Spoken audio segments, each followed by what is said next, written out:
تبارك الذي بيده الملك وهو على كل شيء قدير. إن الحمد لله نحمده ونستعينه ونستغفره ونعوذ بالله من شرور أنفسنا وسيئات أعمالنا. من يهده الله فلا مضل له ومن يضلله فلا هادي له.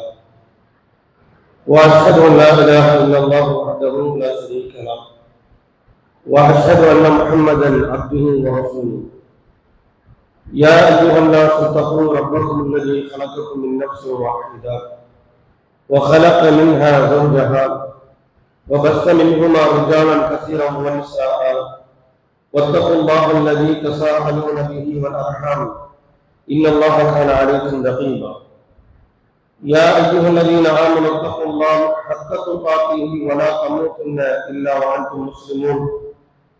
يا أيها الذين آمنوا اتقوا الله وقولوا قولا سديدا يصلح لكم أعمالكم ويغفر لكم ذنوبكم ومن يطع الله ورسوله فقد فاز فوزا عظيما.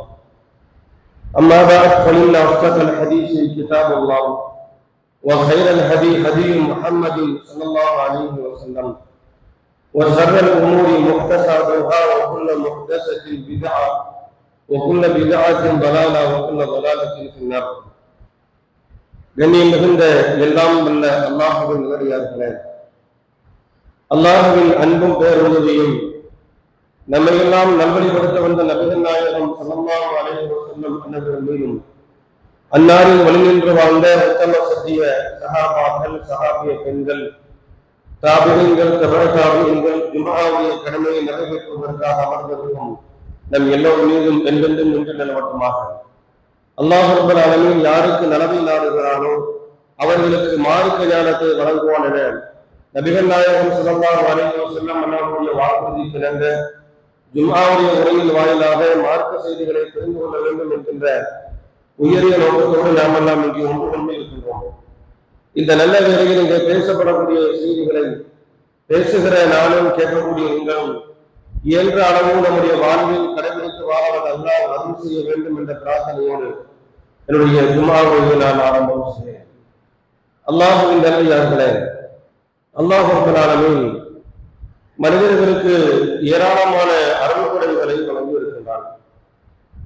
இந்த உலகத்தில் இறைவனால் மனித சமூகத்திற்கு வழங்கப்பட்ட அருள்கொடைகளை யாரும் கணக்கிட நேராது என்று எண்ணிலடங்காத அருள்கொடைகளை அல்லாஹ் மனிதர்களுக்கு வழங்கி இருக்கின்றான்.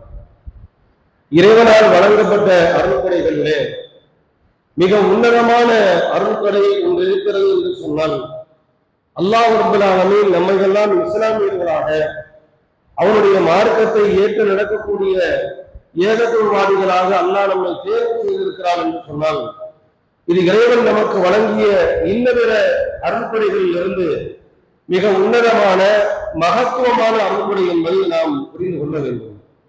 ஆனால் இன்று மனிதர்கள் இந்த ஏகத்துவம் என்கின்ற தௌஹீத் என்கின்ற இந்த நேர்வழியை யாரும் அருள்கொடையாகவே உணர்வதில்லை. இன்னபிற விஷயங்களை அருள்கொடையாக புரிந்து கொண்ட மனிதன் அவனுடைய வாழ்வில் அல்லாஹ் அவனுக்கு வழங்கிய பொருளாதாரம், குழந்தை செல்வங்கள், ஆரோக்கியம், கல்வி அறிவு, உலகத்தில் உள்ள பதவி உயர்வு, அந்தஸ்து, இவைகளெல்லாம் அருள்கொடையாக உணர்ந்த மனிதன் நமக்கு அல்லாஹ் இஸ்லாத்தை தந்திருக்கிறான் என்கின்ற அந்த ஏகத்துவ கொள்கையை யாரும் அருள்கொடையாக உணர்வதில்லை.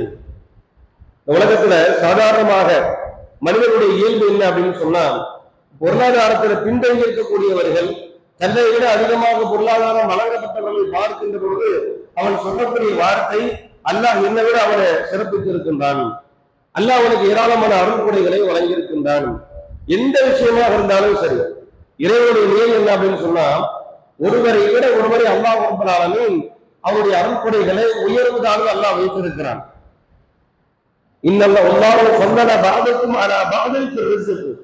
இறைவன் அவருடைய அருள்கொடைகளை வழங்குவதில், வாழ்வாதாரத்தை வழங்குவதில் எல்லோரையும் அல்லாஹ் ரப்பல் ஆலமீன் ஒரே நிலையில் வைக்கவில்லை. ஒருவருக்கு அதிகமாக வழங்கியிருக்கின்றார், ஒருவருக்கு குறைவாக வழங்கியிருக்கின்றார். குறைவாக வழங்கப்பட்ட மனிதன் தன்னை விட அதிகமாக வழங்கப்பட்டவர்களை பார்க்கின்றவர்கள் அவன் சொல்லக்கூடிய வார்த்தை, அல்லாஹ் அவனை சிறந்த நிலையில் வைத்திருக்கிறான், அல்லாஹ் அவனுக்கு அருள் செய்திருக்கிறான், அல்லாஹ் அவனுக்கு ஏராளமான நியமத்துகளை வழங்கியிருக்கிறான் என்று சொல்கிறோம். எந்த விஷயமாக இருந்தாலும். ஆனால் எந்த ஒரு மனிதனாவது இஸ்லாத்தை ஏற்றுக்கொள்ளாத, இஸ்லாம் அல்லாத இன்ன பிற கடவுள் நம்பிக்கையில் இருக்கக்கூடியவர்களை பார்க்கின்ற பொழுது, அவர்கள் கடவுள் நம்பிக்கையின் பெயரால் செய்யக்கூடிய செயல்பாடுகளை பார்க்கின்ற பொழுது, எந்த ஒரு இஸ்லாமியராவது அந்த மனிதனை பார்த்து அல்ஹம்துலில்லாஹ் அல்லாஹ் எனக்கு அருள் புரிந்திருக்கின்றான், இந்த மனிதனுக்கு கிடைக்காத மிகப்பெரிய பாக்கியத்தை அல்லாஹ் எனக்கு வழங்கி இருக்கின்றான், கடவுள் நம்பிக்கையின் பெயரால் அறிவுக்கு அப்பாற்பட்ட அறிவீனமான பல்வேறு காரியங்களை செய்கிறார்களே, மிகப்பெரிய பட்டதாரிகளாக இருக்கின்றார்கள், மிகப்பெரிய ஆய்வாளர்களாக இருக்கின்றார்கள், அறிவியலாளர்களாக இருக்கின்றார்கள், ஆனால் அவர்கள் கடவுள் நம்பிக்கையின் பெயரால் செய்யக்கூடிய செயல்பாடுகளை பார்க்கின்ற பொழுது அவர்களுடைய அறிவுக்கும் அவர்களுடைய நம்பிக்கைக்கும் எந்த ஒரு பொருத்தமும் இல்லை என்று சொல்லத்தக்க அளவிற்கு இன்றைக்கு வழிகேட்டின் உச்சகட்டத்தில் இருக்கக்கூடிய பலர்களை நாம் பார்க்கின்றோம். அவர்களை பார்க்கக்கூடிய யாராக இருந்தாலும் அவரை பார்த்து அல்லாஹ் நமக்கு அருள் புரிந்திருக்கின்றானே, நமக்கு நியமத்தை அல்லாஹ் வழங்கியிருக்கிறானே, நமக்கு இஸ்லாம் கிடைத்திருக்கிறது, அவருக்கு இஸ்லாம் கிடைக்கவில்லை என்று சொல்லக்கூடிய நடைமுறை இருக்கிறதா என்று பார்த்தால் இல்லை. ஏன்? நாம அருள்படியாக நாம வழங்கியிருக்கிறது காசு, பணம், பதவி, அந்தஸ்து, உயர்வு, இதைத்தான் நாம் இந்த உலகத்துல அல்லாஹ்வின் அருளாக புரிந்திருக்கிறோம் தவிர இந்த ஹிதாயத் என்கின்ற நேர்வழியை நாம் அல்லாஹ்வுடைய அருளாக புரியவில்லை.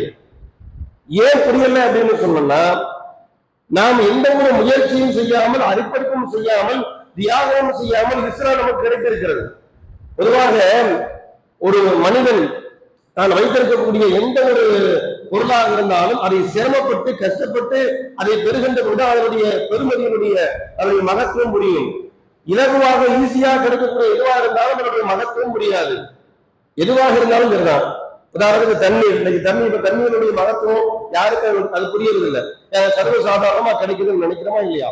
அப்ப எந்த ஒரு முயற்சியும் செய்யாமல், எந்த அர்ப்பணிப்பும் செய்யாமல், எல்லோரும் சர்வசாதாரணமாக கையில் வைத்திருக்கக்கூடிய எந்த பொருளாக இருந்தாலும் அந்த பொருளுடைய வெகுமதி நமக்கு புரியவதில்லை.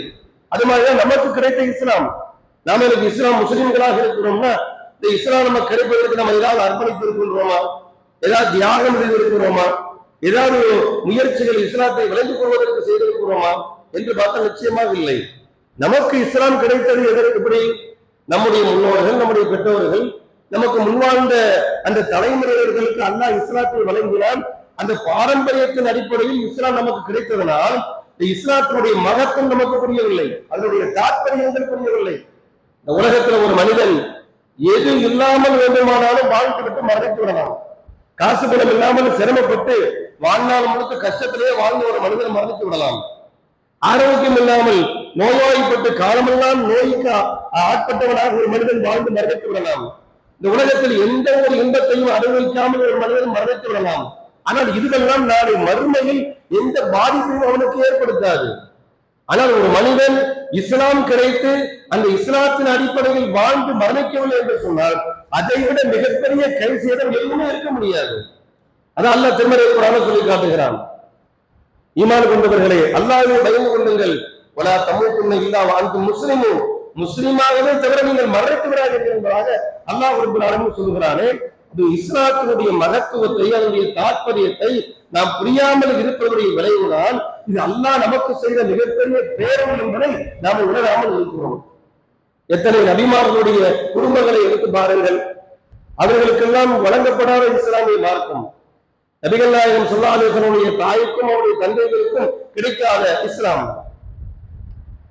இன்னும் நபிமார்களுடைய வரலாறு எடுத்து பாருங்கள். அல்லாஹ்வின் உற்ற நேசர் என்று போற்றப்படக்கூடிய நபி இப்ராஹிம் அலைஹிஸ்ஸலாம் அவர்களுடைய தந்தைக்கு கிடைக்காத இஸ்லாம், நபி நூஹ் அலைஹிஸ்ஸலாத்துடைய மனைவிக்கும் மகனுக்கும் கிடைக்காத இஸ்லாம்.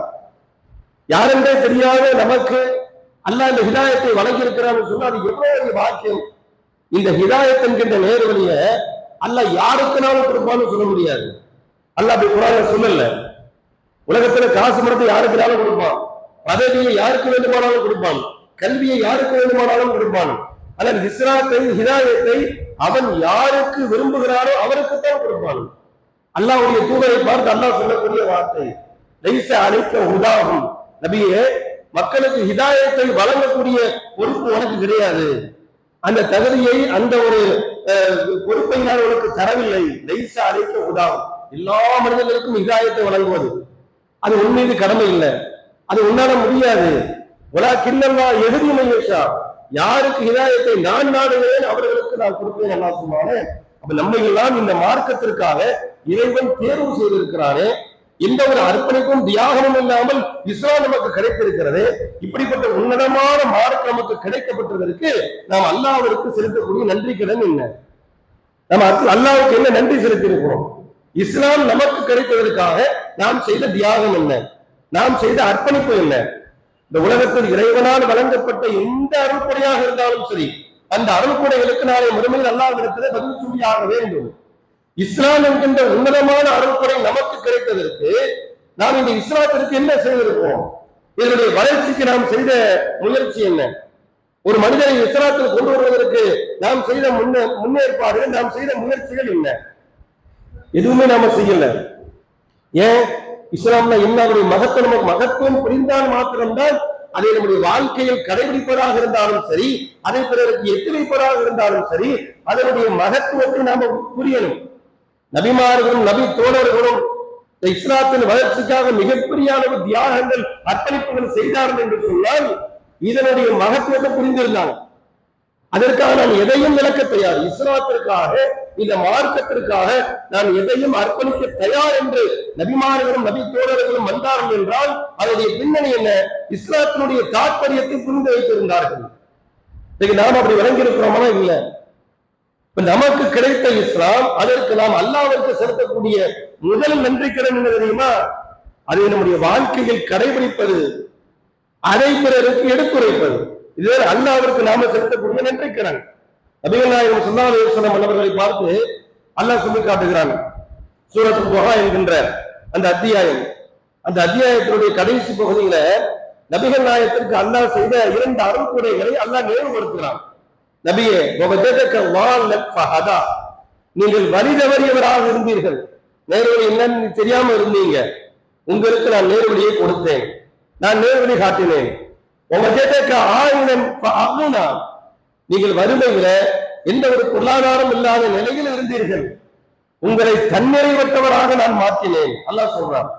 அப்ப 2 அருள்கொடை, பொருளாதார ரீதியாக உங்களை நான் மேம்படுத்தியது, ஹிதாயத் என்கின்ற நேர்வழியை நான் உங்களுக்கு வழங்கியது. இந்த 2ஐயும் நான் உனக்கு வழங்கியதனால் எத்தீம்களை, அனாதைகளை நீங்கள் வெறுக்காதீங்க, அவர்களை அரவணையுங்கள், அவர்களுக்காக பாடுபடுங்கள் என்று சொன்னார்கள். யாரெல்லாம் இல்லை என்று உங்களிடத்தில் கேட்டு வருகிறார்களோ அவர்களை விரட்டாதீர்கள், அனாதைகளை வெறுக்காதீர்கள், யாசிப்பவர்களை விரட்டாதீர்கள். உமது இறைவனை உமக்கு வழங்கிய அருள்கொடையை நீங்க பிறருக்கு எடுத்து சொல்லுங்க. இதான் ஒரு முக்கியமான விஷயம். அல்லாஹ் உனக்கு என்ன அருள்கொடைகளை செய்தாலும் அதை வெளிப்படுத்துங்கள் என்று அல்லாஹ் சொல்கிறானே. அப்ப அல்லாஹ் நமக்கு செய்த அருள்கொடைகளிலே மிக முக்கியமான அருள்கொடை இஸ்லாம் என்றால், அந்த இஸ்லாத்தை நாம் வெளிப்படுத்துவதுதான் இறைவனுக்கு நாம செலுத்தக்கூடிய நன்றி கடன். என்னிடத்தில் இஸ்லாம் இருக்கிறது, இந்த இஸ்லாத்தை ஏற்றுக்கொள்ளாதவர்களுக்கு இந்த மார்க்கத்தை நான் புரிய வைப்பேன், அதை ஏற்றுக்கொள்வேன் என்கின்ற அந்த அர்ப்பணிப்பு உணர்வு, அந்த தியாக உணர்வு நம்ம யாருக்காவது இருக்கிறதா என்று அர்த்தம் இல்லை. நாம் என்ன வழங்கிட்டு இருக்கிறோம்? நமக்கு என்ன மார்க்கம் தெரியும்? நாம என்ன பிறருக்கு எடுத்து சொல்றது? நமக்கு தெரிஞ்சதுதான் தொழுகை ஓரக்கூடிய சூறாக்கள் தெரியும், துவாக்கள் தெரியும். இதை வச்சுக்கிட்டு நாம எப்படி மார்க்க பிரச்சாரம் பண்றது, நாம எப்படி தாவா பண்றது என்று நாம் நினைத்துக் கொண்டிருக்கின்றோம். நமக்கு தெரிந்த ஒரு செய்தியாக இருந்தாலும் பெருதான் அதை பிறருக்கு எடுத்துரைப்பது மார்க்கத்தில் அல்லாஹ் சொல்கிறான். உங்கள் மீது கடமை. அல்லாஹ்வுடைய சொன்னாங்க இல்லையா, பல்லிகு அன்னி வலவ் ஆயா, என்னை பற்றிய ஒரு செய்தி இருந்தாலும் பிறருக்கு எடுத்து வையுங்கள் என்பதாக சொன்னார்களே. மார்க்கத்தை பற்றி உண்டான எந்த அறிவு மற்றவர்களாகத்தான் நாம் இருக்கிறோமா? மார்க்க பிரச்சாரம் செய்வதற்கு 7 ஆண்டுகள் படித்திருக்க வேண்டும் என்கின்ற அளவோடு இஸ்லாம் நமக்கு சொல்கிறதா? நபிகள் நாயகம் ஸல்லல்லாஹு அலைஹி வஸல்லம் சொன்னாங்க, உங்களில் ஒருவர் ஒரு தீய செயல் உங்கள் கண் முன்னால் நடக்க கண்டால் உங்களால் இயன்றால் அதை கையாட்டிடுங்கள். அல்லது நாவால் தடுத்து நிறுத்துங்கள், அல்லது மனதால் வெறுத்து ஒதுங்குங்கள்.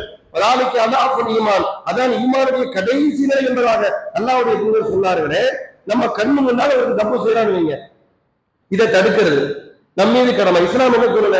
உங்க கண்ணு முன்னால் ஒரு தீமை நடந்தால் மார்க்க அறிஞர்களை அழைத்து வந்து அவர்களுக்கு பிரச்சாரம் செய்ய சொல்லுங்க. அப்படியா அல்லாஹ் சொன்னான்? அப்படியா இஸ்லாம் சொல்லுது? மார்க்கத்தை பற்றி உண்டான ஒரு செய்தியாக இருந்தாலும் பிறருக்கு எடுத்துரைப்பது இருக்கிறது. இது இஸ்லாம் நமக்கு கிடைத்ததற்கு நாம் இறைவனுக்கு செலுத்தக்கூடிய நன்றி கிடையாது என்று நபிகள் நாயகம் ஸல்லல்லாஹு அலைஹி வஸல்லம் அவர்கள் இந்த மார்க்கத்தில் எல்லா மக்களையும் இணைக்க வேண்டும் என்பதற்காக அவர்கள் செய்த அர்ப்பணிப்பு தியாகம் என்ன? காலமெல்லாம் சட்டேறக்குரிய அவர்களுடைய நுபுவத்து வாழ்க்கையை முழுவதுமாக 23 ஆண்டு கால வாழ்க்கையும் இஸ்லாம் மேலோங்க வேண்டும் என்பதற்காக வேண்டி அர்ப்பணித்தார்களே, தியாகம் செய்தார்களே. ஒருவர் இந்த சமுதாயத்தில் ஒருவர் இஸ்லாத்தை ஏற்காமல் மரணிப்பது அவர்களுக்கு மிகப்பெரிய பாரமாக இருந்தது. இந்த சமுதாயத்தில் ஒருவர் இஸ்லாத்தை ஏற்றுக்கொள்வது அவர்களுக்கு மிகப்பெரிய ஆனந்தமாக இருந்தது. பார்க்கிறோமா இல்லையா? ஒரு யூத சிறுவன் அவனுடைய மரண தருவாயில கலிமாவை முடிந்து இஸ்லாத்தை ஏற்ற நிலையில் மரணிக்கின்றான். நபிகளாருக்கு பணிவுரை செய்த ஒரு யூத சிறுவன் நபிகள் நாயகம் சொன்னார்கள், அவர்களுக்கு பணிவுரை செய்யும் காலமெல்லாம் மார்க்கத்தை சொன்னார்கள். கடைசியாக அவனுடைய உயிர் பிரியக்கூடிய அந்த நேரம் அல்லாஹ் ரப்பல் ஆலமீன் எல்லா மனிதனுடைய வாழ்க்கையிலும் இந்த நேரத்தை தான் அல்லாஹ் உற்று நோக்குகிறான். அவன் எப்படி வாழ்ந்தான் என்பதை விட எப்படி மரணித்தான் என்பது இஸ்லாமிய மார்க்கத்தில் மிக உன்னிப்பாக கவனிக்கப்படுகிறது. அல்லாஹ்வுடைய தூதர் சொன்னாங்க, ஒவ்வொரு மனிதனுடைய முடிவை வைத்துத்தான் உலகத்தில் அவன் எப்படி மரணித்தான் என்கின்ற முடிவை வைத்துத்தான் நாளை மறுமையில் அவனுக்கு நன்மை தீமை வழங்கப்படுகிறது. இன்னமல் அமாலு பில் ஹவாத்திம், ஒவ்வொரு மனிதனுடைய அந்த செயல்பாடுகளும் இறுதியை கவனித்துத்தான் என்பதாக சொன்னார்களே. அப்ப இந்த சிறுவன் தனக்காக பணிவிடை செய்தவன் இஸ்லாத்தை ஏற்றுக்கொள்ளாமல் அவன் மரணித்துவிடக் கூடாது என்பதற்காக வேண்டி அவனுடைய தலைமாற்றத்திற்கு அருகில் அமர்ந்து கொண்டு மார்க்கத்தை எடுத்துரைத்தார்கள். அவர் தன்னுடைய தந்தையை பார்க்கின்றார், இஸ்லாத்தை அதே ஏற்றுக்கொள்ளவா வேண்டாமா என்று. அவருடைய தந்தை அபுல் காசிம் நபிகள் நாயகத்தில் கட்டுப்படுங்கள் என்று சொன்னார்கள். இஸ்லாத்தை முடிந்தவனாக மரணித்தார். அந்த நேரத்தில் நபிகள் நாயகம் ஸல்லல்லாஹு அலைஹி வஸல்லம் அவர்கள் அங்கிருந்து வெளியேறுகின்ற பொழுது அவர் சொன்ன வார்த்தை, அல்ஹம்துலில்லாஹி அல்லதி அன்கதஹு மினன் நார். அல்லாஹ்விற்கே எல்லா புகழும், என் மூலமாக அல்லாஹ் ரப்பல் ஆலமீன் ஒருவருக்கு ஹிதாயத்தை கொடுத்து நரகத்திலிருந்து பாதுகாத்தானே, அப்படிப்பட்ட மகத்தான இறைவனுக்கு எல்லா புகழும் என்று மகிழ்ச்சியில் வெளியில் வந்தார்கள். இஸ்லாத்தை ஏற்றுக்கொள்ளாமல் மரணித்த அவருடைய சிறிய தந்தை அபூ தாலிப் அவர்கள் நபிகள் நாயகம் ஸல்லல்லாஹு அலைஹி வஸல்லம் அழுதாங்க. இஸ்லாத்தை ஏற்காமல் மரணித்து விட்டார்கள். இஸ்லாத்திற்காக பாடுபட்டவர், மார்க்கத்திற்காக உழைத்தவர், ஆனால் மார்க்கத்தை ஏற்றுக்கொள்ளாமல் அவர் மரணித்து விட்டார் என்கின்ற அந்த நிலையை நபிகள் நாயகம் ஸல்லல்லாஹு அலைஹி வஸல்லம் அவர்கள் தாங்க முடியவில்லை. கண்களிலிருந்து கண்ணீர் வருகிறது. அல்லாஹ் சொல்கிறான், இன்னக லா தஹ்தி மன் அஹ்பப்த வலாக்கின்னல்லாஹ் யஹ்தி மன் யஷா. நபியே, நீங்கள் நாடியவர்களுக்கெல்லாம் இஸ்லாத்தை கொண்டு போய் சேர்க்க முடியாது. அல்லாஹ் யாருக்கு நாடுகிறானோ அவர்களுக்கு ஹிதாயத்தை வழங்குவார். அல்லாஹ் சொல்றானா இல்லையா? நபிகள் நாயகம் ஸல்லல்லாஹு அலைஹி வஸல்லம் அவர்கள் இந்த உம்மத்தில் ஒருவர் கூட நரகம் சென்றுவிடக் கூடாது என்பதற்காக வேண்டி அவருடைய வாழ்நாள் முழுக்க அர்ப்பணித்தார்கள். 23 ஆண்டு கால அவருடைய அர்ப்பணிப்பு அல்லாஹ் சொல்லி காட்டுகிறார். உங்களை நீங்களே மாய்த்துக் கொள்வீர்கள் போல் தெரிகிறது. சூரத்துல் கஹ்ஃப் எடுத்து பாருங்க, அல்லாஹ் பேசுகிறான், நபியே, இந்த சமுதாயத்தை யாருமே இஸ்லாத்தை ஏற்றுக்கொள்ளவில்லை என்பதற்காக வேண்டி உங்களை நீங்களே மாய்த்துக் கொள்வீர்கள் போல் தெரிகிறது. அல்லக பாஹுல் நஃப்ஸக அலா ஆசாரிஹிம் இல்லம் யுமினு பிஹாதில் ஹதீஸ் அஸஃபா. இன்னொரு வசனத்தில் அல்லாஹ் சொல்றார், ஃபலா ததஹக் நஃப்ஸக, நபியே, உங்களை நீங்களே கொன்று விடாதீர்கள், உங்களை நீங்களே மாய்த்து விடாதீர்கள் இஸ்லாத்தை ஏற்றுக்கொள்ளவில்லை என்பதற்காக. அப்ப இஸ்லாத்தை ஏற்றுக்கொள்ள வேண்டும் என்பதற்காக தன் உயிரையே இழக்க தயார் என்கின்ற அளவில் நபிகள் நாயகம் ஸல்லல்லாஹு அலைஹி வஸல்லம் அவர்கள் தனக்கு கிடைத்த இந்த மார்க்கம் பிறருக்கு சேர்க்க வேண்டும் என்பதற்காக வேண்டி அர்ப்பணித்தார்களே, தியாகம் செய்தார்களே. நாம என்ன தியாகம் செஞ்சிருக்கிறோம்? நாம என்ன உழைப்பு செய்திருக்கிறோம்? ஒவ்வொரு தொழுகையிலும் நாம விரும்பியோ அர்த்தம் புரிந்தோ புரியாமலோ நாம ஓடக்கூடிய வஜ்ஜஹது வஜ்ஹியல் என்கிற அந்த அல்லாஹ்வை புகழக்கூடிய இந்த வார்த்தை நாம சொல்லக்கூடிய உரிமை என்ன? இன்ன ஸலாத்தி வ நுசுகி வ மஹ்யாய வ மமாத்தி லில்லாஹி ரப்பில் ஆலமீன். என்னுடைய தொழுகை, இதர வணக்கம், என்னுடைய வாழ்வு, என்னுடைய மரணம் என்னை படைத்தாளக்கூடிய இறைவனுக்கே அர்ப்பணம் என்று சொல்கிறோமே. அப்படிப்பட்ட இறைவனின் மார்க்கம் பிறருக்கு போய் சேர்வதற்கு நாம் என்ன அர்ப்பணித்திருக்கிறோம்? நபிமார்களுக்கு மட்டும்தான் கடமையா? மார்க்க அறிஞர்களுக்கு மட்டும்தான் கடமையா? இந்த மார்க்கம் மேலோங்குவதற்காக வேண்டி பல்வேறு தியாகிகளுடைய வரலாறுகளை அல்லாஹ் ரப்பல் ஆலமீன் சொல்லி காட்டுகிறான்.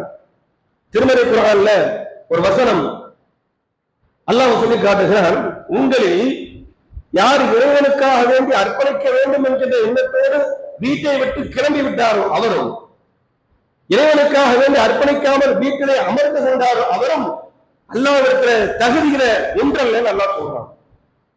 இந்த வசனம் இறங்கக்கூடிய அந்த நேரத்துல அருகில் இருந்த ஒரு நபி தோழர் அப்துல்லா பின் உம்மி மக்தூம் ஒரு நபி தோழர், அவர் ரசூலுல்லாஹ்ட்ட சொல்றாங்க, அல்லாஹ்வுடைய தூதரே, மார்க்கத்திற்காக தியாகம் செய்யறதுக்கு வீட்டை விட்டு கிளம்பிட்டு போறீங்க, ஜிஹாத் செய்யணும்ன்றீங்க, இஸ்லாத்தை எதிர்க்கக்கூடியவர்கள் இஸ்லாத்தை ஒழிக்க வேண்டும் என்று நினைக்கக்கூடிய அநியாயத்தை எதிர்த்து நிற்கிறோம்னு சொல்றீங்க.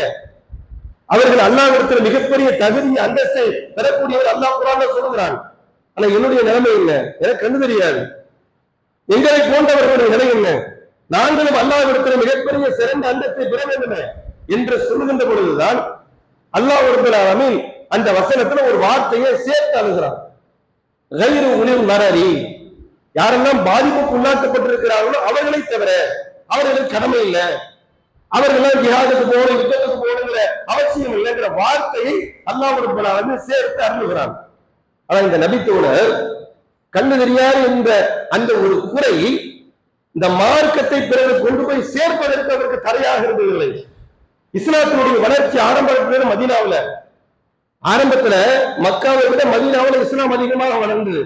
மக்காவுல மிகப்பெரிய கடுமையான எதிர்ப்பு, நபிகளாருடைய நிபுத்துவ வாழ்க்கை 13 ஆண்டு கால அந்த வாழ்க்கையில ரகசியமாக மார்க்கத்தை பிரச்சாரம் செய்தார்கள்.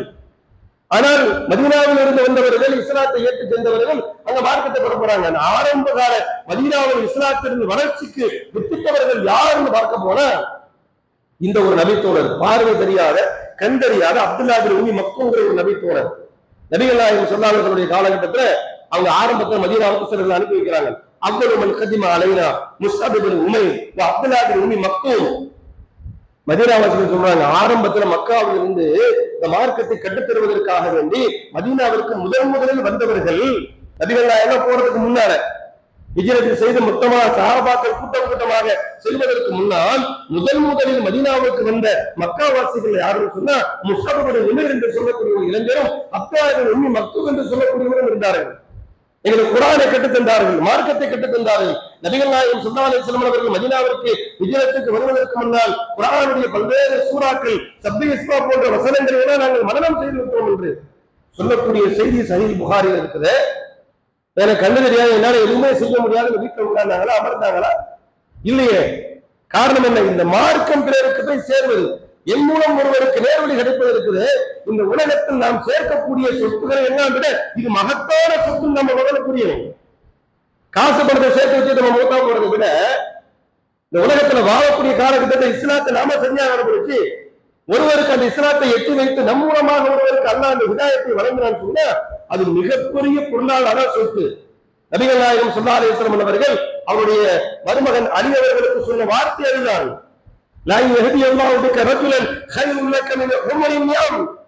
அல்லாஹ் ரப்பல் ஆலமீன் உன் மூலமாக ஒருவருக்கு ஹிதாயத்தை வழங்கினான். பல சிகப்பு ஒட்டகங்களை நீ சம்பாதித்து சொத்தாக சேமித்து வைப்பதை விட ஒருவர் உன் மூலமாக ஹிதாயத்து பெறுவது அது மிகப்பெரிய சொத்துன்னு சொன்னாங்க. கூட வரும்.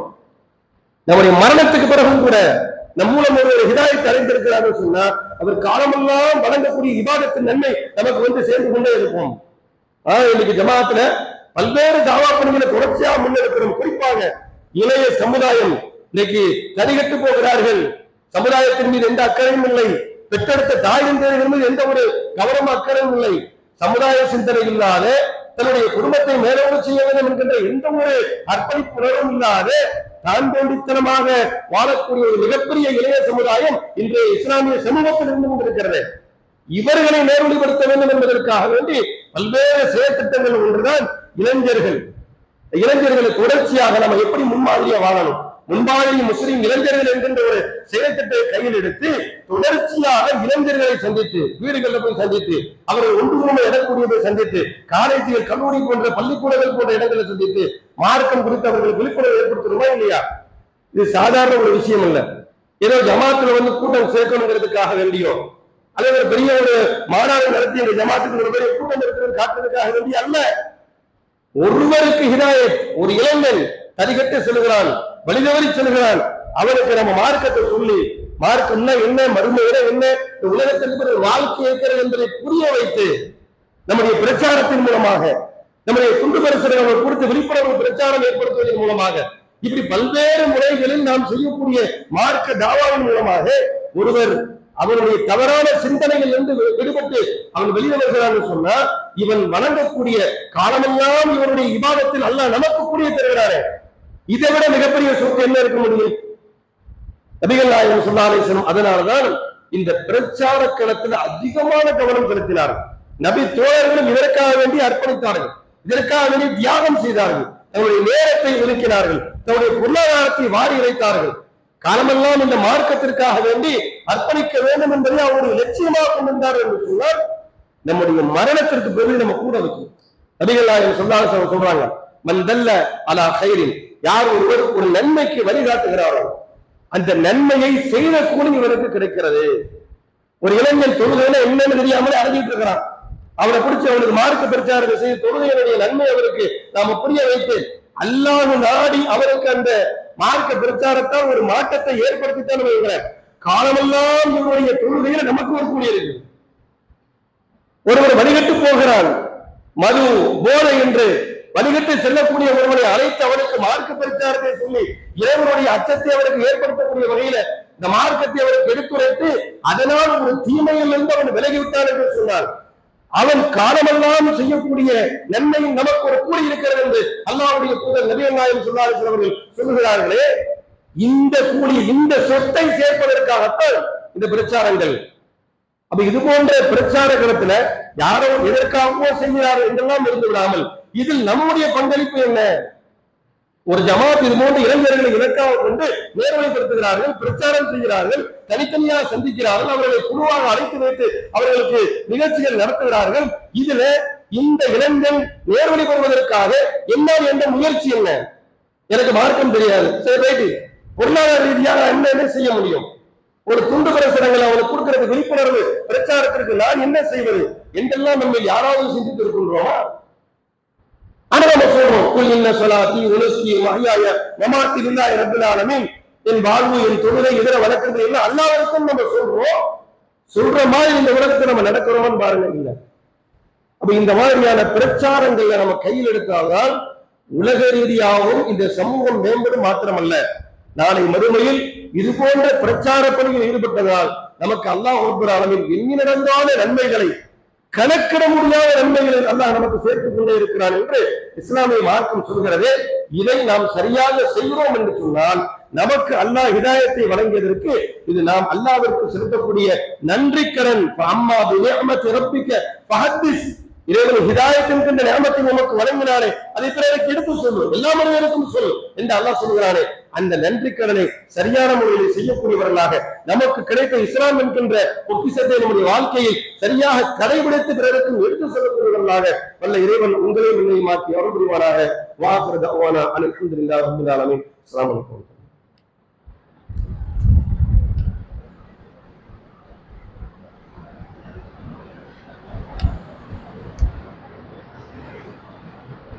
இன்னல் ஹம்துலில்லாஹ், கண்ணியத்திற்குரிய எல்லாம் வல்ல அல்லாஹ்வுடைய நாம் வாழக்கூடிய இந்த உலக வாழ்க்கை என்பது மிக அற்பமான வாழ்க்கை என்பதாக அல்லாஹ் குர்ஆனில் பல்வேறு இடங்களில் நினைவுபடுத்துகிறார். இந்த அற்பமான உலக வாழ்க்கையில மரணம் என்கின்ற ஒரு நிகழ்வு நமக்கு சம்பவித்து விட்டால் உலகத்தில் நாம் செய்யக்கூடிய அனைத்து வகையான செயல்பாடுகளும் நிறுத்தி வைக்கப்படும். ஆனால் ஒரு 3 செயல்பாடுகள், நாம் செய்த செயல்பாடுகள், அது நம்முடைய மரணத்துக்கு பிறகும் கூட நாம் செய்ததாகவே நமக்கு நன்மை வர வைக்கப்படும் என்பதாக நபிகள் நாயகம் ஸல்லல்லாஹு அலைஹி வஸல்லம் சொல்றாங்க. ஸலாசுன் மன் குன்ன ஃபீஹி, யார் ஒரு, அதாவது இதா மாத்தல் இன்சானு இன்கத அமலுஹு குல்லுஹு இல்லா மின் ஸலாத், ஒரு மனிதர் மரணத்தை விட்டால் அவருடைய எல்லா செயல்பாடுகளும் நிறுத்தி வைக்கப்படும்.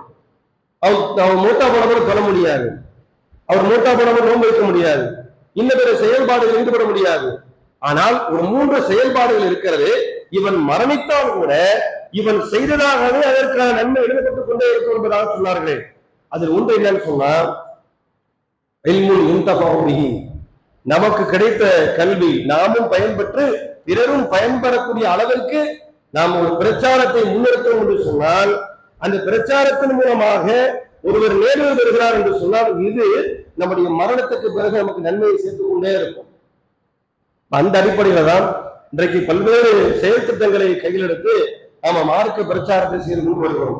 அதனுடைய ஒரு இறுதியாக இன்ஷா அல்லாஹ் எதிர்வரக்கூடிய அக்டோபர் 5ஆம் தேதி மதுரையில இளைஞர்கள் தென்மண்டல இளைஞர்கள் எழுச்சி மாநாடு என்கின்ற ஒரு மாநாட்டை அறிவித்து அந்த மாநாட்டுக்கு முன்னால் செட்டேறக்கூடிய 4 மாதங்கள் தொடர்ச்சியாக தமிழகத்தினுடைய அட்டி தொட்டிகள் எல்லாம் இளைஞர்களை மையப்படுத்திய தாவாக்கு தொடர்ச்சியாக செய்து கொண்டே இருக்கும். இந்த 4 மாசத்தோடு அதுக்கப்புறம் நம்ம இதை கையில் எடுக்க மாட்டேங்கிறது இல்ல. காலமெல்லாம் இந்த பிரச்சாரம்ங்கிறது ஜமாத்தை எதற்காக நிறுவப்பட்டிருக்கிறது சொன்னால் தாவாவிற்காகத்தான், மார்க்க பிரச்சாரம் என்கின்ற ஒற்றை குறிக்கோளை முன்வைத்துத்தான் இந்த அமைப்பு செயல்பட்டுக் கொண்டிருக்கு. அதனுடைய ஒரு அங்கமாகத்தான் இன்ஷா அல்லாஹ் வரக்கூடிய அக்டோபர் 5ஆம் தேதி தென்மண்டல எழுச்சி மாநாடு நடைபெறுகிறது. இந்த மாநாட்டை ஒட்டி பல்வேறு இளைஞர்களுக்கு தாவா செய்யப்பட்டுக் கொண்டே இருக்கிறது. அந்த மாநாட்டிலும் கூட பல்வேறு அரங்கங்கள், கல்வி விழிப்புணர்வு அரங்கங்கள், வேலை வாய்ப்பு விழிப்புணர்வு அரங்கங்கள் இதுவெல்லாம் அங்கே செய்யப்பட்டுக் கொண்டிருக்கிறது. அது மாதிரி இஸ்லாமிய சமூகத்தினுடைய மேம்பாட்டிற்கு மிக முக்கியமாக இருக்கக்கூடிய இடஒதுக்கீடு சம்பந்தமான மிக முக்கியமான கோரிக்கைகள் வைக்கப்பட்டிருக்கிறது. எனவே முக்கியத்துவம் வாய்ந்த இந்த மாநாட்டிற்காக பல்வேறு பொருளாதார செலவுகள் அது செய்யப்பட்டுக் கொண்டிருக்கிறது. எனவே இது ஒரு தாவாவிற்கான ஒரு செலவுங்கிறது நம்ம புரியும். ஏதோ ஒரு கூட்டம் கேட்கறதுக்காக வேண்டி காசு கேட்கறாங்க அப்படிங்கிற ஒரு எண்ணம் கிடையாது. நாம கொடுக்கப்படுகின்ற பொருளாதாரம் இதன் மூலமாக ஒருவர் நேர்வு பெறுகிறார், ஒரு இளைஞர் இதன் மூலமாக திருந்துகிறார் என்று சொன்னால் இது நாம மௌத்துக்கு பிறகு நமக்கு நிரந்தரமாக நன்மையை பெற்றுத்தரக்கூடிய ஒரு சதகத்துல் ஜாரியா என்கின்ற அடிப்படை நம்முடைய கவனத்தில் வைத்துக் கொண்டு இன்ஷா அல்லாஹ் இந்த ஜும்மாவுடைய இந்த தர்மத்தை இளைஞர்கள் எழுச்சி மாநாட்டிற்கான நலப்பணிகளுக்காக தாவா பணிகளுக்காக நீங்கள் வாரி வழங்கல். எல்லாம் உள்ள இறைவன் நாம் எதை கேட்கிறோமோ எதை பேசுகிறோமோ அதன் அடிப்படையிலே செயல்படக்கூடிய மக்களாக உங்களையும் முன்னே மாற்ற அனுமதிவானாக.